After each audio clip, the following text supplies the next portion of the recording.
بسم اللہ الرحمن الرحیم۔ نبی اکرم صلی اللہ علیہ وسلم ایک آدمی کے پاس سے گزرے۔ وہ اپنی ران کھولے ہوئے تھے۔ آپ صلی اللہ علیہ وسلم نے فرمایا، اپنی ران ڈھانپ لو کیونکہ یہ سطر میں شامل ہے۔ آج کل گھٹنوں سے اوپر تک کی نیکر پہن کر گھومنے پھرنے، کھیل کود کرنے اور بائک و گاڑی چلانے کا رواج عام ہوتا جا رہا ہے۔ یہ گناہ ہے اور بے حیائی ہے۔ رسول اللہ صلی اللہ علیہ وسلم نے اس کی سختی سے ممانعت فرمائی۔ اچھی طرح یہ مسئلہ سمجھ لیں کہ سطر جسم کے ان اعضاء کو کہا جاتا ہے جن کا چھپانا فرض ہے۔ مرد کا سطر ناف کے متصل نیچے سے لے کر گھٹنے کے نیچے تک ہے۔ گھٹنے سطر میں شامل ہیں۔ رسول اللہ صلی اللہ علیہ وسلم نے فرمایا، قریب ہے کہ کافر اقوام تم پر ایسے ہی ٹوٹ پڑیں جیسے کھانے والے پیالوں پر ٹوٹ پڑتے ہیں۔ تو ایک کہنے والے نے کہا، کیا ہم اس وقت تعداد میں کم ہوں گے؟ آپ صلی اللہ علیہ وسلم نے فرمایا، نہیں، بلکہ تم اس وقت بہت کثیر تعداد میں ہوگے، لیکن تم سیلاب کی جھاگ کے مانند ہوگے۔ اللہ تعالیٰ تمہارے دشمن کے سینوں سے تمہارا خوف نکال دے گا اور تمہارے دلوں میں وہن ڈال دے گا۔ پوچھنے والے نے پوچھا، یا رسول اللہ، وہن کیا چیز ہے؟ آپ صلی اللہ علیہ وسلم نے فرمایا، دنیا کی محبت اور موت کا ڈر۔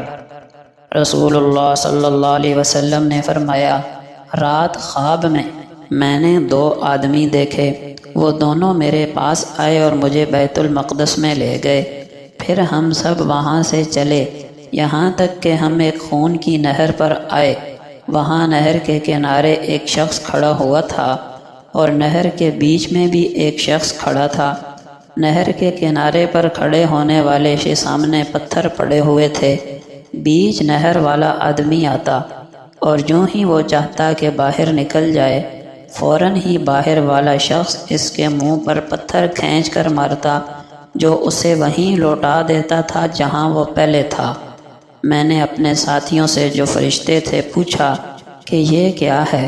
تو انہوں نے جواب دیا کہ نہر میں آپ نے جس شخص کو دیکھا وہ سود خور تھا۔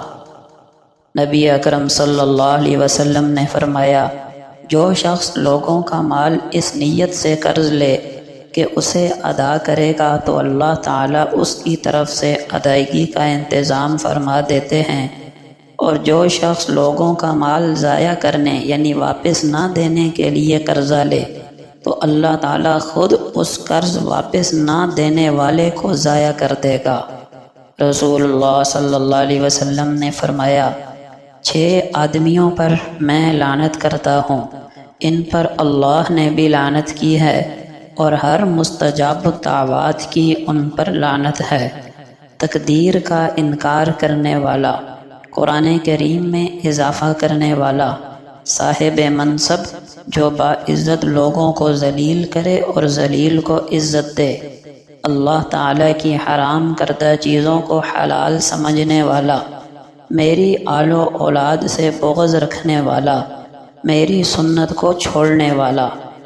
نبی کریم صلی اللہ علیہ وسلم جب بستر پر لیٹتے تھے تو ہر رات میں دونوں ہاتھوں کو دعا مانگنے کی طرح ملا کر بسم اللہ کے ساتھ سورہ اخلاص اور معوذتین پڑھ کر ان پر دم فرماتے، پھر اپنے سر اور چہرہ اور اپنے بدن کے سامنے والے حصے پر سر سے پاؤں تک جہاں جہاں ہاتھ جاتا ہاتھ پھیر لیا کرتے تھے۔ 3 مرتبہ ایسا ہی کرتے۔ حضرت ابو بکر رضی اللہ تعالی عنہ بیان کرتے ہیں کہ رسول اللہ صلی اللہ علیہ وسلم نے فرمایا، ظلم اور سرکشی اور قطع رحمی ایسے گناہ ہیں کہ ان کے مرتکب کو اللہ دنیا میں سزا دینے کے ساتھ ساتھ آخرت میں بھی ذخیرہ کر لیتا ہے۔